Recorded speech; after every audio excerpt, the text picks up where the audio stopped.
తెలంగాణలో నలుగురు ఐఏఎస్లను బదిలీ చేస్తూ సీఎస్ ఆదేశాలు జారీ చేశారు. ఇన్నాళ్లు హైదరాబాద్ మెట్రో రైల్ ఎండీగా ఉన్న ఎన్వీఎస్ రెడ్డికి ఆ బాధ్యతలు తప్పించి తెలంగాణ ప్రభుత్వ సలహాదారుగా నియమించారు. ప్రభుత్వ పట్టణ రవాణా సలహాదారుగా ఆయన 2 ఏళ్ల పాటు పదవిలో కొనసాగనున్నారు. తాజాగా మెట్రో రైల్ ఎండీగా సర్ఫరాజ్ అహ్మద్ కు అదనపు బాధ్యతల్ని అప్పగించారు. మహిళా శిశు సంక్షేమ శాఖ డైరెక్టర్ గా శృతి ఓజా, ఎస్సీ గురుకులాల కార్యదర్శిగా కృష్ణ ఆదిత్య, హెచ్ఎండిఏ కార్యదర్శిగా కోట శ్రీవాత్సవకు అదనపు బాధ్యతల్ని అప్పగించారు. హైదరాబాద్ చీఫ్ రేషనింగ్ అధికారిగా ఎం రాజారెడ్డి, ఆదిలాబాద్ జిల్లా అదనపు కలెక్టర్ గా రాజేశ్వర్ నియమితులయ్యారు.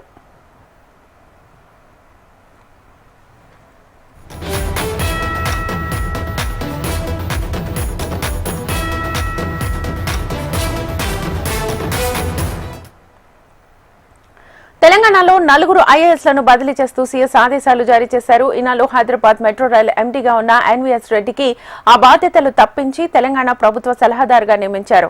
ప్రభుత్వ పట్టణ రవాణా సలహాదారుగా ఆయన 2 ఏళ్ల పాటు పదవిలో కొనసాగనున్నారు. తాజాగా మెట్రో రైల్ ఎండీగా సర్ఫరాజ్ అహ్మద్ కు అదనపు బాధ్యతలు అప్పగించారు.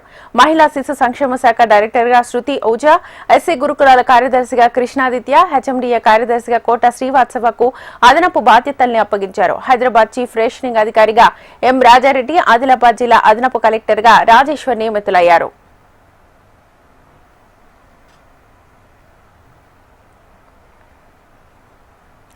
కుటుంబంతో కలిసి బాధితుడు గుండేటి రాహుల్ సీఎం రేవంత్ రెడ్డిని కలిశారు. వరంగల్ జిల్లా దామెర మండలం పులకుర్తి గ్రామానికి చెందిన గుండేటి రాహుల్ గత సంవత్సరం రైల్లో రాజస్థాన్ వెళ్తున్నారు. అయితే రాహుల్ ను కొందరు దుండగులు రైల్లో నుంచి తోసేయగా ఆయన 2 కాళ్లు కోల్పోయాడు. ప్రమాదంలో 2 కాళ్లు కోల్పోయిన రాహుల్ కు సీఎం సహాయ నిధి ద్వారా చికిత్సను అందించి కృత్రిమ కాళ్లను అమర్చేందుకు ప్రభుత్వం సాయం చేసింది. తాను మళ్లీ నడిచేందుకు సహకారం అందించిన సీఎం రేవంత్ రెడ్డికి రాహుల్ కలిసి ధన్యవాదాలు తెలిపారు.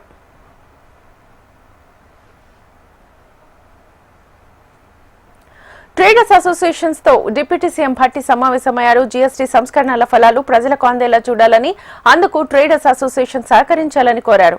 జీఎస్టీ సంస్కరణలతో అన్ని వర్గాలకు మేలు జరుగుతోందన్న డిప్యూటీ సీఎం భట్టి ప్రభుత్వానికి నష్టం కలిగినా భరించేందుకు సిద్ధంగా ఉన్నామని తెలిపారు. పేద మధ్యతరగతి ప్రజలు లబ్ధి పొందేలా ఉన్న నిర్ణయాలను అమలుపరచడం విఫలమవకుండా చూడాలని సూచించారు భట్టి. ఈ నిర్ణయం కోట్లాది మందికి పెద్ద ఎత్తున ఉపయోగపడేటువంటి కార్యక్రమం. వ్యాపార, వాణిజ్య, పారిశ్రామిక రంగాలకు చెందిన గౌరవ ప్రతినిధులుగా మీకు, అట్లాగే విధానపరమైన నిర్ణయం తీసుకున్నటువంటి మాకు ఈ తరుణంలో ప్రజలందరికీ మనం అత్యంత జాగ్రత్తతో ఈ ఫలాలను అందించాల్సిన బాధ్యత కూడా మనందరిపైన ఉంది. ఇన్ని విధానపరమైన నిర్ణయాలు తీసుకున్నా గానీ వాటి అమలు చేసే ప్రక్రియలో సక్రమంగా జరగకపోతే సామాన్యుడికి అందాల్సినటువంటి ఈ జీఎస్టీలో పన్నుల తగ్గింపు ద్వారా వచ్చినటువంటి వెసులుబాటు కన్జ్యూమర్ కి అంతిమంగా అందకపోతే తీసుకున్న నిర్ణయం వల్ల పెద్దగా ఉపయోగం. ఐటీసీ వల్ల చాలా మందికి కొంత ఉపయోగకరంగా ఉంటుంది, కొంత రాష్ట్రానికి నష్టం కూడా జరుగుతాం. జెన్యున్ గా చేసేటువంటి వాళ్ళకేమో ఉపయోగపడతా ఉంటుంది. దీన్ని అడ్డం పెట్టుకుని వేరే రకంగా చేసేవాళ్ళ వల్ల జెన్యున్ గా చేసే వాళ్ళకు కూడా నష్టం జరుగుతాం. రాష్ట్ర ప్రభుత్వం ద్వారాలు ఎప్పుడు తెరిచే ఉన్నాయి. We're open to discussion and debate. ఎటువంటి ఇబ్బంది ఉన్నా కానీ దానికి సంబంధించినటువంటి చర్చల ద్వారా వాటిని మనం సాధ్యమైనంత వరకు పరిష్కార మార్గం కనుగొచ్చు అనేటువంటి నమ్మకం కలిగినటువంటి ప్రభుత్వం ఇది. మీ అందరికీ రకరకాలైనటువంటి ఆర్గనైజేషన్స్ ఉన్నాయి, అసోసియేషన్స్ కూడా ఉన్నాయి. మీ అసోసియేషన్ ద్వారా మీకు ఉన్నటువంటి ఏ సమస్య ఉన్నా కానీ రిప్రజెంట్ చేసినా వాటిపైన మా శాఖకు సంబంధించిన అధికారులు కానీ, ప్రభుత్వానికి సంబంధించిన మంత్రులు కానీ స్పందించడానికి, మార్గాలు వెతకడానికి కూడా సిద్ధంగా ఉన్నామని చాలా స్పష్టంగా మీ అందరికీ నేను విజ్ఞప్తి. కేంద్ర పౌర విమానయాన శాఖ మంత్రి కింజారపు రామ్మోహన్ నాయుడుతో తెలంగాణ వ్యవసాయ శాఖ మంత్రి తుమ్మల నాగేశ్వరరావు భేటీ అయ్యారు. కొత్తగూడెంలో గ్రీన్ ఫీల్డ్ విమానాశ్రయం ఏర్పాటుపై కేంద్ర మంత్రితో మంత్రి తుమ్మల చర్చించారు. దీనిపై రామ్మోహన్ నాయుడు సానుకూలంగా స్పందించారు.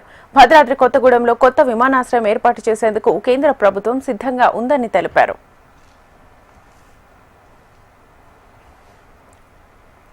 ఆరోగ్యశ్రీ సేవలు యథావిధిగా కొనసాగించాలని ప్రైవేట్ హాస్పిటళ్ల యాజమాన్యాలను ఆరోగ్యశ్రీ సీఈఓ ఉదయ్ కుమార్ కోరారు. వైద్య సేవల నిలిపివేత నిర్ణయాన్ని వెనక్కి తీసుకోవాలన్నారు. గడిచిన 21 నెలల్లో 1779 కోట్లకు హాస్పిటళ్లకు ప్రభుత్వం చెల్లించిందని వెల్లడించారు.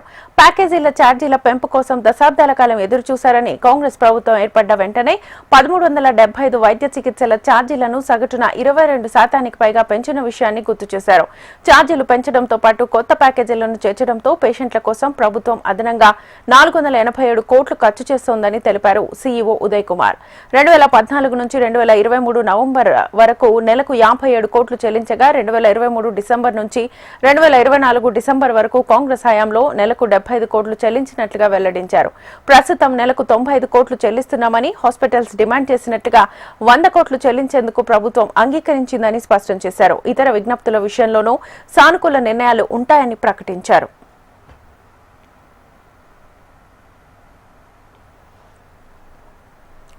ఆరోగ్యశ్రీపై విపక్ష నేతలు చేస్తున్న ఆరోపణలపై మంత్రి దామోదర రాజనరసింహ స్పందించారు. 2014-15లో నెలకు 35 కోట్లు ఇచ్చామని, తాము అధికారంలోకి వచ్చాక ఒక్క 2024లోనే 90 కోట్ల ఆరోగ్యశ్రీ బిల్లులు చెల్లించామని మీడియా చిట్చాట్లో అన్నారు. ఇప్పుడు నెలకు 100 కోట్లు ఇస్తామని అన్నారు. ప్యాకేజ్ రేట్లు రివైజ్ చేయడంతో పాటు ఆరోగ్యశ్రీని 10 లక్షలకు పెంచినట్లుగా తెలిపారు. నెలకు 500 కోట్లు ఇవ్వాలని డిమాండ్ చేస్తున్నారని, అది అసాధ్యమని అన్నారు. ఆసుపత్రులకు నెలవారీగా నిధులు విడుదల చేస్తున్నామని, సమ్మెకు వెళ్లొద్దని మంత్రి దామోదర రాజనరసింహ విజ్ఞప్తి చేశారు.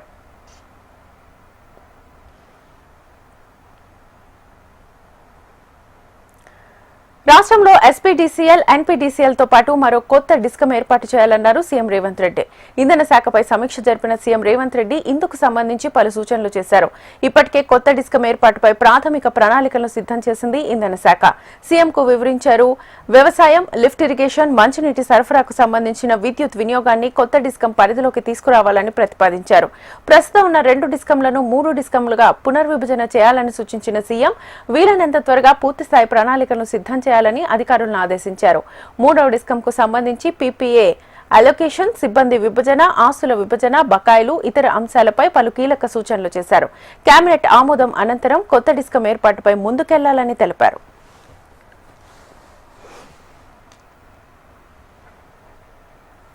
ఉపాధ్యాయుల నిరంతర శ్రమకు, అంకిత భావానికి, త్యాగ నిరతికి గుర్తింపే ఉత్తమ ఉపాధ్యాయ పురస్కారమని ఇన్ఛార్జ్ మంత్రి పొన్నం ప్రభాకర్ అన్నారు. హైదరాబాద్ అబిడ్స్ స్టాన్లీ కళాశాల ఆవరణలో జిల్లా విద్యాశాఖ ఆధ్వర్యంలో ఉపాధ్యాయ దినోత్సవ వేడుకలు ఘనంగా నిర్వహించారు. హైదరాబాద్ జిల్లాలోని 108 మందికి ఉత్తమ ఉపాధ్యాయ పురస్కారాలను ప్రదానం చేశారు. మంత్రి పొన్నం ప్రభాకర్, జిల్లా కలెక్టర్ దాసరి హరిచందన, డీఈఓ రోహిణి ఉపాధ్యాయులను సత్కరించారు. నవతరం విద్యార్థుల ఉజ్వల భవిష్యత్ ఉపాధ్యాయుల చేతుల్లోనే ఉందన్నారు. ప్రైవేటు విద్యారంగంతో పోల్చుకుంటే అత్యుత్తమ ప్రతిభ సామర్థ్యాలున్నవారే ప్రభుత్వ పాఠశాలల్లో ఉపాధ్యాయులుగా రాణిస్తున్న విషయాన్ని గుర్తు చేశారు. ఇతర రంగాలతో పోల్చుకుని విద్యా ప్రగతి సాధనలో భాగస్వామ్యం కావాలని మంత్రి పొన్నం ప్రభాకర్ పిలుపునిచ్చారు.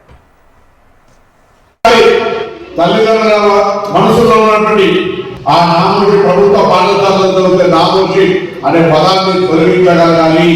అది మీరు అమలులో ఇస్తారో ఆ మాట భావాన్ని వాళ్ళ నుంచి తొలగించి ఫలానా స్కూళ్ళలో తెలంగాణ రాష్ట్రంలో మోడల్ గవర్నమెంట్ స్కూల్స్ చాలా ఉన్నాయి. మీరు పనిచేస్తున్న పాఠశాల కూడా ఒక మోడల్ స్కూల్ కావాలి, ఒక ఆదర్శమైన పాఠశాల కావాలి.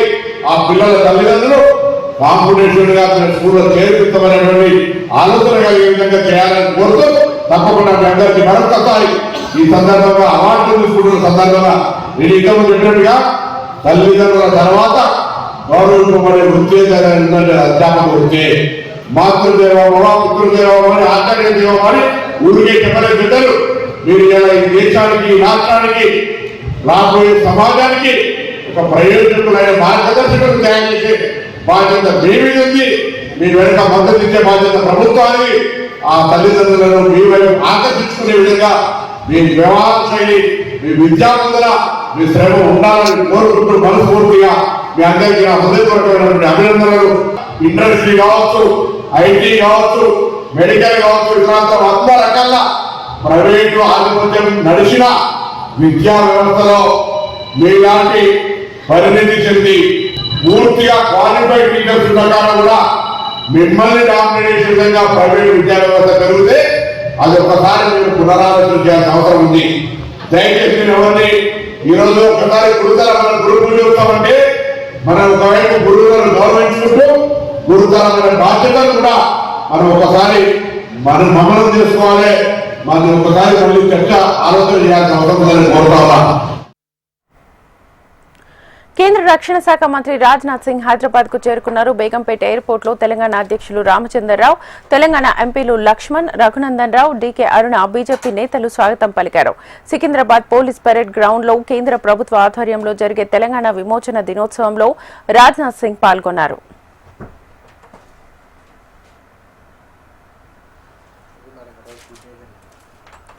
విలీన దినోత్సవంపై బీజేపీ ప్రజలను గందరగోళానికి గురిచేసే ప్రయత్నం చేస్తోందన్నారు టీపీసీసీ చీఫ్ మహేష్ కుమార్ గౌడ్. నిజాంకు వ్యతిరేకంగా పోరాడింది కాంగ్రెస్ పార్టీ అని, బీజేపీ బీఆర్ఎస్ లకు మాట్లాడే అధికారం లేదని అన్నారు. నెహ్రూ సారథ్యంలోనే పటేల్ ఆపరేషన్ పోలో నిర్వహించారని గుర్తు చేశారు మహేష్ గౌడ్. విలీన దినోత్సవాన్ని ఎప్పటిలాగా గాంధీభవన్ లో ఘనంగా నిర్వహిస్తామన్న ఆయన జిల్లా కేంద్రాల్లో కూడా కార్యక్రమాలు చేస్తామని తెలిపారు. ప్రతిదాన్ని రాజకీయ లబ్ధి పొందాలనుకునే బీజేపీ బీఆర్ఎస్ లను ఎన్ని కుయుక్తులు పన్నినా ప్రజలు నమ్మరన్నారు.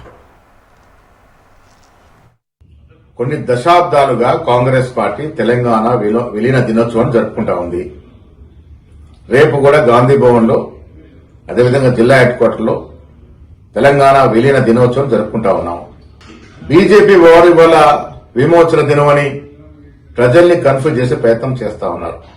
వాస్తవానికి నిజాంకు వ్యతిరేకంగా పోరాడింది ఆనాడు రామానంద తీర్థ ఆధ్వర్యంలో కాంగ్రెస్ పార్టీ, దాంతోపాటు కమ్యూనిస్టులు. ఆనాడు బీజేపీ వారు సోయలేదు, బీఆర్ఎస్ పార్టీ పుట్టనలేదు. వాళ్ళు ఇవాళ విలీన దినోత్సవాన్ని రకరకాలుగా పేర్లతో మారుస్తూ కన్ఫ్యూజ్ చేసే ప్రయత్నం చేస్తా ఉన్నారు. విలీనం కూడా ప్రధానమంత్రి నెహ్రూ ప్రోద్బలంతో సర్దార్ వల్లభాయ్ పటేల్ గారు ఆపరేషన్ పోలో నిర్వహించి ఈ విలీనోత్సవ కార్యక్రమానికి శ్రీకారం చుట్టారు. నిజాం ప్రభుని లొంగ తీసుకుని తెలంగాణ రాష్ట్రాన్ని భారతదేశంలో విలీనం చేశారు. కాబట్టి కాంగ్రెస్ పార్టీ దశాబ్దాలుగా ఈ విలీన దినోత్సవం జరుపుకుంటా ఉంది.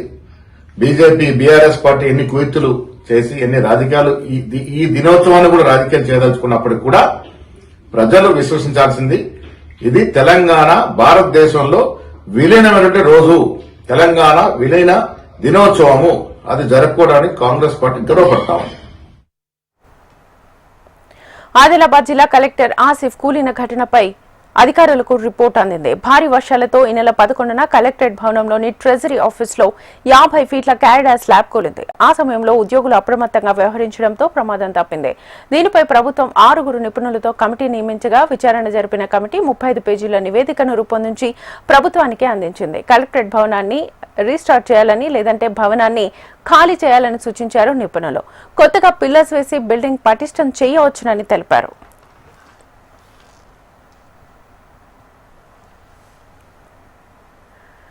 త్వరలో జరగనున్న జూబ్లీహిల్స్ ఉప ఎన్నికపై బీఆర్ఎస్ ఫోకస్ పెంచింది. వరుస సమావేశాలతో క్యాడర్ను సమాయత్తం చేస్తున్న పార్టీ వర్కింగ్ ప్రెసిడెంట్ కేటీఆర్ ఇవాళ మరోసారి సన్నాహక సమావేశాన్ని నిర్వహించారు. ఈ సమావేశానికి పార్టీ ముఖ్య నేతలు, ప్రజా ప్రతినిధులు హాజరయ్యారు. సీఎం రేవంత్ సృష్టించిన భయం కారణంగా హైదరాబాద్ ఆర్థిక వ్యవస్థ కుప్పకూలిందన్నారు కేటీఆర్. ప్రజలు కాంగ్రెస్ పాలనపై ఆగ్రహంతో ఉన్నారని పేర్కొన్నారు. సమాజంలో అన్ని వర్గాలు కాంగ్రెస్ ప్రభుత్వంలో నష్టపోయాయని, జూబ్లీహిల్స్ నుంచి బీఆర్ఎస్ జైత్రయాత్ర పునః ప్రారంభం అవ్వాలని పిలుపునిచ్చారు.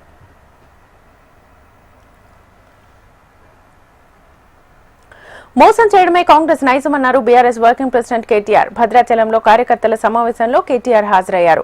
రేవంత్ రెడ్డిది తప్పేం లేదని, ఆయన నిజాయితీగా ప్రజలను మోసం చేశారని ఆరోపించారు. ప్రతిపక్షాన్ని తొక్కాలంటే ఒక్కరు బయట తిరిగేవారు కాదన్నారు. ప్రభుత్వంలో ఉండి పార్టీని నిర్మించడంతో విఫలమయ్యారన్న కేటీఆర్ ఇప్పుడు ఆ బాధ్యత తాను తీసుకుంటానని తెలిపారు. కాంగ్రెస్ పార్టీ నైజం, పునాది, మోసం. ఆయన కాకపోతే చాలా మంచివాడు, నిజాయితీ గల మోసగాడు రేవంత్ రెడ్డి గారు. ఆయన నిజాయితీగా మోసం చేశాడు, ఆయన తప్పేం లేదు. ఆయన ఎన్నికల ముందే చెప్పాడు. ఏం చెప్పాడు? చాలా స్పష్టంగా చెప్పాడు, ప్రజలు మోసగాళ్ళనే నమ్ముతారు, అందుకే మేము మోసం చేస్తాం. ఎందుకంటే నిన్ను మోసం చేయాలి అంటే ఫస్ట్ నువ్వు నమ్మించాలి, నమ్మితేనే కదా మోసం జరిగేది. అందుకే ఏమన్నాడు రేవంత్ రెడ్డి గారు, నేను ఖచ్చితంగా మోసం చేసే వాళ్ళని ప్రజలు నమ్ముతారు కాబట్టి నమ్మిస్తాం, మోసం చేస్తాం, గొంతుకొస్తాం అని ముందే చెప్పాడు. తప్పు మనది, బీఆర్ఎస్ పార్టీ కార్యకర్తలది, మనదట. మీ 10 సంవత్సరాలు ప్రభుత్వం మీద దృష్టి పెట్టాడు తప్ప ఆయన రాజకీయం మీద దృష్టి పెట్టలేదు. ఏమైనా చేయాలి, తొక్కేయాలి ప్రతిపక్షాన్ని అనుకుంటే 10 ఏళ్లలో మనం ఒక్కడు కూడా ప్రతిపక్ష నాయకుడు మళ్ళీ బయట తలెత్తుకుని తిరిగే పరిస్థితి లేకుండా చేసే అవకాశం మనకు ఉండింది. కానీ ఉదార స్వభావంతో చివరికి నోట్ల కట్టలతో దొరికిన రేవంత్ రెడ్డి గారిని కూడా ఉదారంగా సరే పోన్లే వాడి పాప నాడిపోతాడు అన్నట్టుగా పెద్దగా మనం పట్టించుకోలేదు. పోనీలే జీవించు నువ్వు అన్నట్టు, నువ్వు బతుకు ఇంకొని బతుకు నువ్వు అన్నట్టుగా మన పాటికి మనం పనిచేసుకుంటూ పోయాము. ప్రజలకు ఏం చేయాలని ఆలోచించాం. ఉపరాష్ట్రపతి ఎన్నికల్లో తెలంగాణ కాంగ్రెస్ ఎంపీల ఓట్లు బీజేపీకి సీఎం రేవంత్ అమ్ముకున్నారని బీఆర్ఎస్ ఎమ్మెల్యే పాడి కౌశిక్ రెడ్డి సంచలన వ్యాఖ్యలు చేశారు. ఉపరాష్ట్రపతి ఎన్నికల్లో రేవంత్ అడ్డంగా దొరికిపోయారన్నారు. తెలంగాణకు రేవంత్ ద్రోహం చేశారని విమర్శించారు. చంద్రబాబుతో లింక్ పెట్టుకుని తెలంగాణ కాంగ్రెస్ ఎంపీల ఓట్లు అమ్ముకున్నారని ఆసక్తికర వ్యాఖ్యలు చేశారు. రాహుల్ గాంధీ ఓట్ చోరీ గురించి మాట్లాడుతున్నారని, తెలంగాణలో రేవంత్ ఓట్ చోరీ చేస్తున్నారని హాట్ కామెంట్స్ చేశారు. గురుదక్షిణగా చంద్రబాబు మోదీకి మూటలు చెల్లిస్తున్నారని ఆరోపించారు కౌశిక్ రెడ్డి. రెడ్డి గారు అడ్డంగా మరొక్కసారి తెలంగాణ ఎంపీల ఓట్లు అమ్ముకున్నది, అడ్డంగా మరొక్కసారి దొరికిపోయిండు. ఇలా ఓటు నోట్లో ఏ విధంగా అయితే అడ్డంగా రేవంత్ రెడ్డి గారు దొరికినరో అదే విధంగా ఇవాళ ఈ వైస్ ప్రెసిడెంట్ ఎలక్షన్ లో కూడా ఓట్లు కాంగ్రెస్ పార్టీ ఎంపీ ఓట్లన్నీ కూడా బీజేపీ పార్టీకి అమ్ముకుంటూ అడ్డంగా దొరికిపోయిండు. నేను ఉట్టి గాలికి మాట్లాడతలేను, మీకు ప్రూఫ్స్ తో సహా ఇప్పుడు మీకు చూపిస్తా. ఒక్కసారి మీ అందరు కూడా చూడొచ్చు. ఇలా ఇది జైరామ్ రమేష్ గారు ట్వీట్ చేసిండ్రు. ఏమని ట్వీట్ చేసిండ్రు? మా ఇండియా వాళ్ళకి సుదర్శన్ రెడ్డి గారికి ఇలా జైరామ్ రమేష్ గారు ట్వీట్ ఏమని చేసిండ్రు? సుదర్శన్ రెడ్డి గారికి 315 ఓట్లు పడ్డాయి. ఇది ఆపోజిషన్ పార్టీస్ 100% గా వచ్చి ఓట్లు వేసిర్రు. ఇది 315 ఓట్లని స్వయంగా జైరామ్ రమేష్ గారే ట్వీట్ చేసిండ్రు. జమంలో ద్రోహం చేసిండు. అదే విధంగా ఇవాళ మళ్ళా చంద్రబాబు నాయుడు గారితో లింక్ పెట్టుకొని ఇవాళ నరేంద్ర మోడీ గారిని అప్రోచ్ అయ్యి ఇవాళ వాళ్ళ ఓట్లన్నీ కూడా ఇవాళ తెలంగాణ ఎంపీల ఓట్లన్నీ కూడా అమ్ముకున్నది స్వయంగా మీరు చూస్తా ఉన్నారు. విద్యుత్ శాఖ ఏడీఈ అంబేద్కర్ అరెస్ట్ అయ్యారు. ఆదాయానికి మించిన ఆస్తుల కేసులో అంబేద్కర్ ను ఏసీబీ అధికారులు అరెస్ట్ చేశారు. కాగా మణికొండ విద్యుత్ శాఖ ఏడీఈ అంబేద్కర్ 100 కోట్ల రూపాయల ఆస్తులు కూడబెట్టినట్లుగా ఫిర్యాదులు అందడంతో ఆయన ఇంట్లో ఏసీబీ అధికారులు 15 బృందాలుగా విడిపోయి తనిఖీలు చేపట్టారు. కొండాపూర్లోని మ్యాగ్నా లేక్ వ్యూ అపార్ట్మెంట్ లో ఏడీఈ నివాసం, నానక్రామ్గూడలోని అంబేద్కర్ పర్సనల్ ఆఫీస్ తో పాటు అతడి బంధువుల ఇళ్లలోనూ సోదాలు చేశారు. అంబేద్కర్ బినామీ సతీష్ ఇంట్లో 2,15,00,000 నగదును స్వాధీనం చేసుకున్నారు.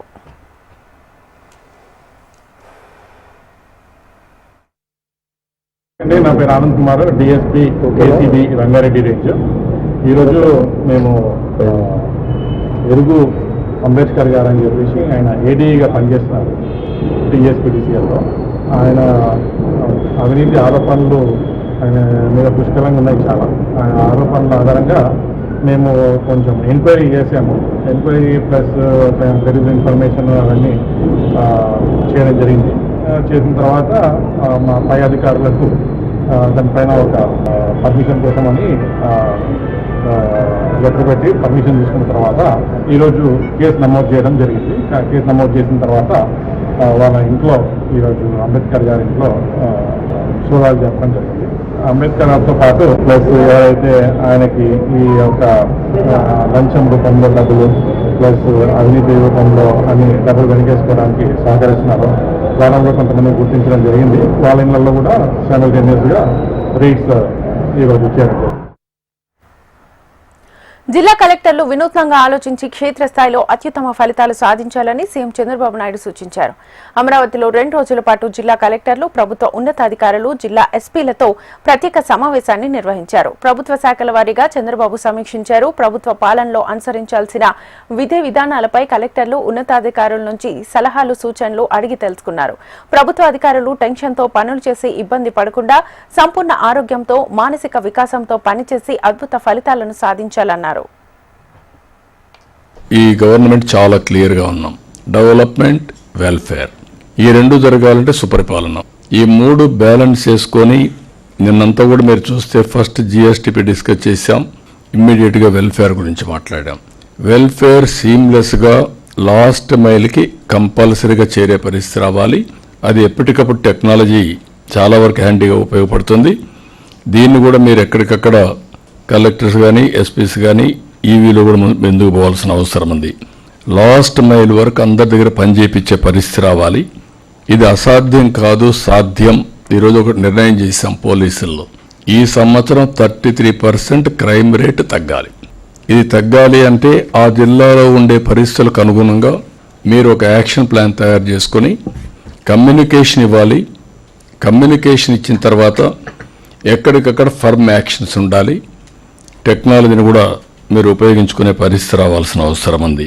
అదే మరి 4వది మీరు ఒకసారి చూస్తే ఎనర్జీ మీద సమానంగా రేపు రాబోయే రోజుల్లో ఇంకొన్ని రిఫార్మ్స్ తీసుకురాగలిగితే నెక్స్ట్ లెవెల్కి ఎకానమీ వెళ్లే పరిస్థితి వస్తుంది.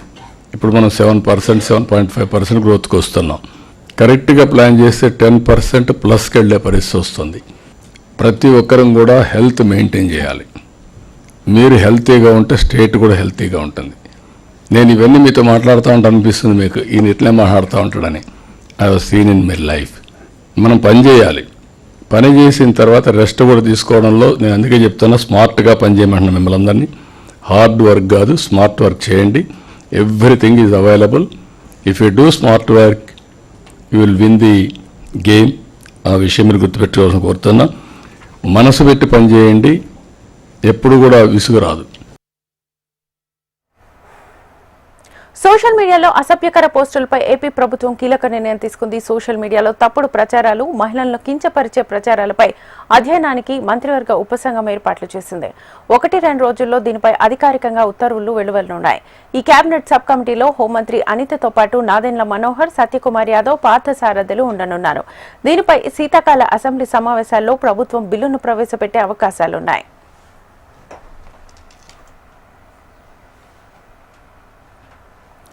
తిరుమల తిరుపతి దేవస్థానం ప్రతిష్టను దెబ్బతీసే విధంగా మాట్లాడే వారిపై కఠిన చర్యలు తీసుకోవాలని పాలక మండలి నిర్ణయం తీసుకుంది. తిరుమల అన్నమయ్య భవన్లో పాలక మండలి సమావేశం జరిగింది. తిరుమలలో దసరా నవరాత్రి బ్రహ్మోత్సవాలను బ్రహ్మాండంగా నిర్వహించేందుకు చర్యలు తీసుకున్నామనే విషయాన్ని పాలక మండలి సమావేశంలో ప్రస్తావించారు. ప్రభుత్వం తరఫున ముఖ్యమంత్రి చంద్రబాబు నాయుడు స్వామివారికి పట్టు వస్త్రాలను సమర్పిస్తారని పాలక మండలి చైర్మన్ రాజగోపాల్ నాయుడు తెలిపారు. తిరుమలలో కొత్తగా కట్టిన భవనాలను చంద్రబాబు నాయుడు చేతుల మీదుగా ప్రారంభోత్సవం చేస్తారని తెలిపారు. బ్రహ్మోత్సవాల్లో అత్యంత ప్రాముఖ్యతను సంతరించుకున్న గరుడోత్సవంలో 3 లక్షల మంది భక్తులు తరలివస్తారని అంచనా వేస్తున్నామన్నారు. బ్రహ్మోత్సవ రోజుల్లో స్వామివారి లడ్డూ ప్రసాదాలను భారీ స్థాయిలో భక్తులకు అందుబాటులో ఉంచే విధంగా పాలక మండలి చర్యలు తీసుకుందని తెలిపారు. తిరుమల తిరుపతి దేవస్థానానికి రెండోసారి ఈవోగా బాధ్యతలు చేపట్టిన అనిల్ కుమార్ సింఘాల్ను పాలక మండలి సభ్యులు ఘనంగా సత్కరించారు. ఈ నెల 23వ తారీఖు నాడు అంకురార్పణ ఉంటుంది.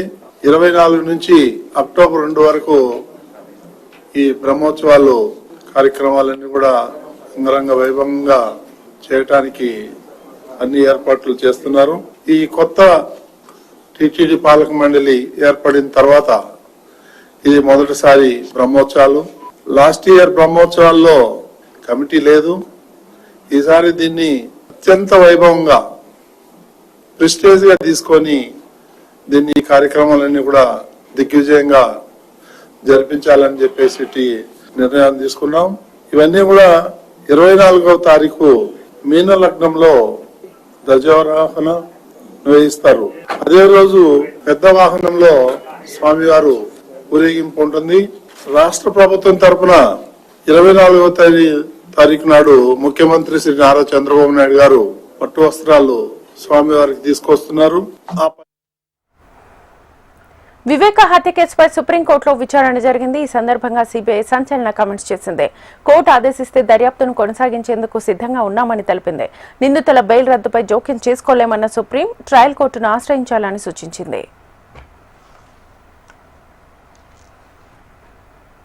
విజయవాడలో స్థాపించిన మానసిక వికాస కేంద్రం రీహాబిలిటేషన్ సెంటర్ ఇండ్ల శాంతివనాన్ని త్రిపుర గవర్నర్ ఇంద్రసేనారెడ్డి సందర్శించారు.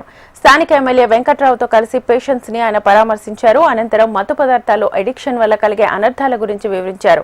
20 సంవత్సరాల నుంచి మానసిక వికాస కేంద్రాన్ని నిర్వహించడం గర్వకారణమని నిర్వాహకులను అభినందించారు. మానసిక పరిస్థితి బాగలేని వారి పట్ల పేరెంట్స్ ప్రత్యేక శ్రద్ధ వహించాలని తెలిపారు. పేషెంట్లకు మానసిక సమస్య గురించి గుర్తు చేయకూడదని త్రిపుర గవర్నర్ ఇంద్రసేనారెడ్డి సూచించారు. బెట్టింగ్ యాప్ ప్రమోషన్ కేసులో ఈడీ విచారణ కొనసాగుతోంది. ఈ కేసులో ఇప్పటికే పలువురికి సమన్లు జారీ చేసిన ఈడీ తాజాగా మరో 3 సెలబ్రిటీలకు సమన్లు ఇచ్చింది. భారత మాజీ క్రికెటర్లు యువరాజ్ సింగ్, రాబిన్ ఊతప్పతో పాటు సినీ నటుడు సోను సూద్ కు ఈడీ సమన్లు జారీ చేసింది. Online betting app 1x bet కు సంబంధించిన మనీ లాండరింగ్ కేసులో ఊతప్పకు సమన్లు జారీ చేసిన ఈడీ ఈ నెల 22న విచారణకు హాజరు కావాలని ఆదేశాలు జారీ చేసింది. ఈ నెల 23న యువరాజ్ను, ఈ నెల 24న సోను సూద్ ను విచారణకు రావాలని పేర్కొంది. ఈ కేసులో ఇప్పటి వరకు 4 మాజీ క్రికెటర్లకు సమన్లు అందాయి. ఇప్పటికే మాజీ క్రికెటర్లు శిఖర్ ధావన్, సురేష్ రైనాను ఈడీ విచారించింది.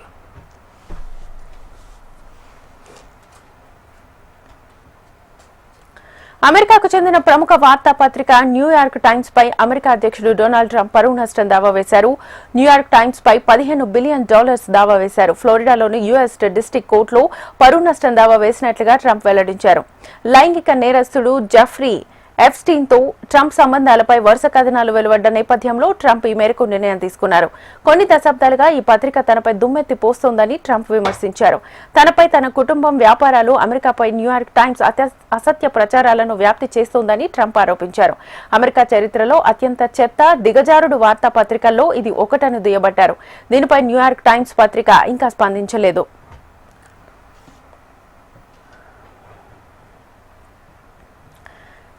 కమ్యూనికేషన్స్ రంగంలో మరో కీలక అడుగు పడింది. శాటిలైట్ ఆధారిత ఇంటర్నెట్ సేవలపై పరిశోధనలు జరపడానికి చైనా ఓ ప్రయోగ ఉపగ్రహాన్ని నింగిలోకి ప్రవేశపెట్టింది.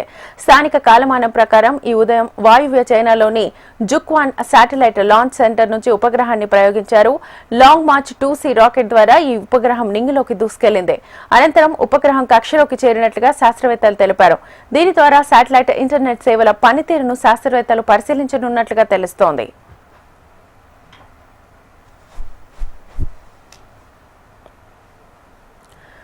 అమెరికా అధ్యక్షుడు ట్రంప్ ను తప్పుదోవ పట్టించేందుకు రష్యా అధ్యక్షుడు పుతిన్ ప్రయత్నిస్తున్నారని ఉక్రెయిన్ అధ్యక్షుడు జెలెన్స్కీ కీలక వ్యాఖ్యలు చేశారు.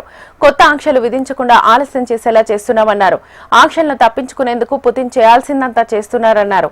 ఆంక్షలు విధించడాన్ని ఇలా వాయిదా వేస్తుంటే ఎలాంటి పరిస్థితికైనా సిద్దమయ్యేందుకు రష్యాకు సమయం ఇచ్చినట్లుగా అవుతుందని పేర్కొన్నారు. యుద్ధాన్ని ముగించేందుకు ఇప్పుడు కఠిన చర్యలు అవసరమని జెలెన్స్కీ వ్యాఖ్యానించారు.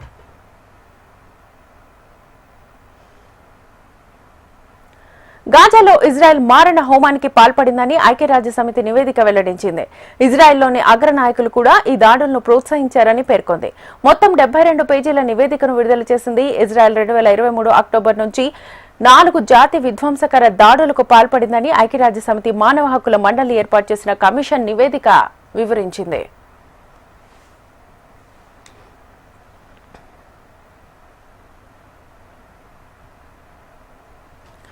బంగారం ధరలు మళ్లీ భగ్గుమన్నాయి. ఇవాళ 10 గ్రాముల మేలిమి బంగారం ఏకంగా $870 భారమైంది. ఇక 24 క్యారెట్ల 10 గ్రాముల పసిడి 1,11,000 ఎగబాకి ఆల్ టైమ్ రికార్డును క్రియేట్ చేసింది. MCX లో 10 గ్రాముల బంగారం 1,10,615 పలికింది. డాలర్ బలహీనత అమెరికా ఫెడరల్ రిజర్వ్ వడ్డీ రేట్లను తగ్గిస్తుందనే అంచనాలతో పసిడి పరుగులు పెడుతోంది. మరోవైపు అంతర్జాతీయ ఆర్థిక అనిశ్చితితో బంగారం, వెండి సరికొత్త శిఖరాలకు చేరుతున్నాయని విశ్లేషకులు చెబుతున్నారు.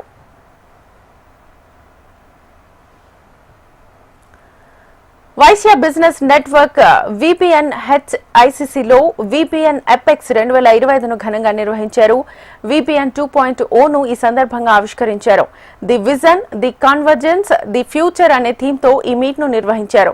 2026లో దుబాయ్లో విపిఎన్ 10వ వార్షికోత్సవ వేడుకను ఏర్పాటు చేశామని నిర్వాహకులు ప్రకటించారు. ఈ కార్యక్రమంలో విపిఎన్ ఫౌండర్ ఇమ్మడి శివకుమార్, చైర్మన్ అభిషేక్ చందా, సంజయ్ కురా, విక్రమ్ మియాదం తదితరులు హాజరయ్యారు.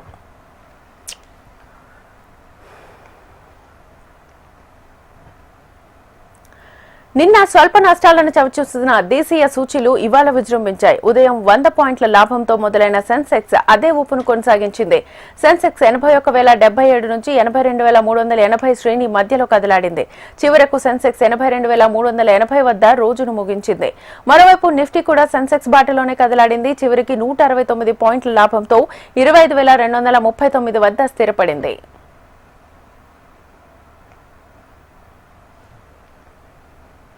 ఆసియా కప్ లో ఇండియాపై పాకిస్తాన్ జట్టు ఘోర పరాజయం పాలైంది. టీమిండియాపై ఓటమి పాక్ మాజీ ఆటగాళ్లకు మింగుడు పడ్డం లేదు. అదే సమయంలో ఈ మ్యాచ్ లో కరచాలనం చేసేందుకు నిరాకరించిన నేపథ్యంలో పాకిస్తాన్లోని పలువురు మాజీ ఆటగాళ్లు తమ నోటికి పని చెప్తున్నారు. మ్యాచ్ తర్వాత పాక్ మాజీ కెప్టెన్ మహమ్మద్ యూసఫ్ భారత కెప్టెన్ సూర్యకుమార్ యాదవ్ పై వివాదాస్పద వ్యాఖ్యలు చేశారు. పాకిస్తాన్లోని ఓ ఛానల్ డిబేట్ లో పాల్గొని సూర్యకుమార్ యాదవ్ ను సువ్వరాని సంబోధించాడు. बेचारे वो हर वक्त फिल्म ही चल रही है वहाँ। ये सुवर कुमार जो है, सूर्या कुमार यादव, हाँ जी, फिल्मी दुनिया से बेचारे वो हर वक्त फिल्म ही चल रही है वहाँ। ये सुवर कुमार जो है, सूर्या कुमार यादव, हाँ जी, फिल्मी दुनिया से बेचारे वो हर वक्त फिल्म ही चल रही है वहाँ। ये सुवर कुमार जो है, सूर्या कुमार यादव, हाँ जी, फिल्मी दुनिया से बेचारे वो हर वक्त फिल्म ही चल रही है वहाँ। ये सुवर कुमार जो है, सूर्या कुमार यादव, हाँ जी, फिल्मी दुनिया से बेचारे वो हर वक्त फिल्म ही चल रही है वहाँ। ये सुवर कुमार जो है, सूर्या कुमार यादव, हाँ जी, फिल्मी दुनिया से बेचारे वो हर वक्त फिल्म